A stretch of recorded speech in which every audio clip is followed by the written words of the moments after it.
Greetings everyone, Gleekon here again with another episode of Lore of Warcraft. This one is called Tides of Darkness, so stay a while and listen. This is our eponymous section that I think is a good signifier that we can kick off the game Tides of Darkness. We're already in the middle of the book Tides of Darkness. We're not going to be able to get crazy far. There's a lot of, like I said before, front loading on the lore, but we can do a mission or two as we get through most of this, and then we'll hit a point still in the first act of the game where all of a sudden the lore just jumps forward and we can push forward. Now the book, it's the novel, or I don't know how that's going to go. If it's as heavily front loaded, but we'll see. All right, let's find out what happens here. After conquering the bulk of Cosmodan, Doomhammer plotted the next phase of his campaign. To reach the human kingdoms by land, the orcs would need to pass through a swampy mire to the north called the Wetlands. It was a perilous route. Transporting siege engines and an army through that terrain would be a long, grueling slog. Then the orcs would be forced to cross the narrow Fandal span bridge that led into the northern lands, a sight humans could easily defend. The humans would likely expect the Horde to cross north by land, but Doomhammer would not do the expected.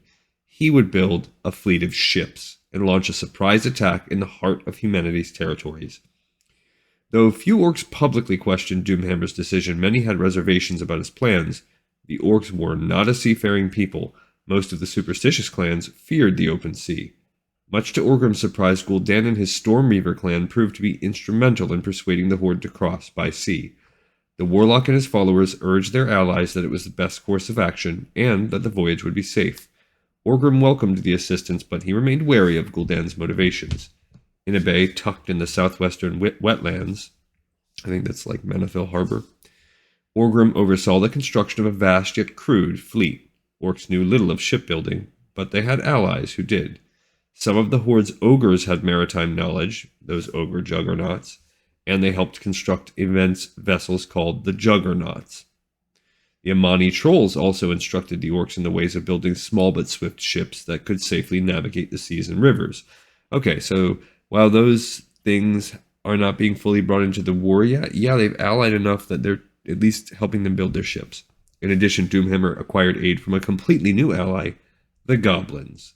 These ingenious and cunning creatures had witnessed the Horde's arrival and its conquest of Stormwind. More war on the horizon, and they were determined to profit from it. Rather than avoid the orcs, the goblins of the Steamweedle cartel approached the invaders with an offer. The Horde was new to Azeroth, and it had much to learn about the world and its cultures. The goblins could provide new technologies, maps, and other useful information to the orcs for the right price. The war chief would not force the bold goblins into servitude. That was something Blackhand might have done. Orgrim saw more benefit in treating them as equals. If it was gold they wanted, gold they could have. The orcs had recovered a fortune from Stormwind's coffers, but they had no need of coin. Doomhammer paid the goblins handsomely for their aid. When he learned that they were also accomplished shipwrights, he hired them to oversee the construction of the Horde's fleet. Yeah, they are quite good builders, and they're also where I think they do the submarines, but it's a little different. They definitely build the Zeppelins. The submarines for the Horde are like these turtles. Maybe they rigged that up. With help from the goblins and the Horde's other members, orc builders set to work. Doomhammer did everything he could to camouflage the construction from human scouts. All right, so I think at this point in time, you could make the argument that they have the army. They're right there across the sea. They have the ships. And they're secretly building up. So why we can make a leap now to say, well, they're now going to secretly start landing on the shore of South Shore. That's the dot I'm going to connect. And that's going to allow us to begin the second game and start the Zuuldair. I don't think we mentioned Zuuldair so much in these books because I don't know if Zuuldair is actually a zone. It might be. I don't know how much it's discussed in the game.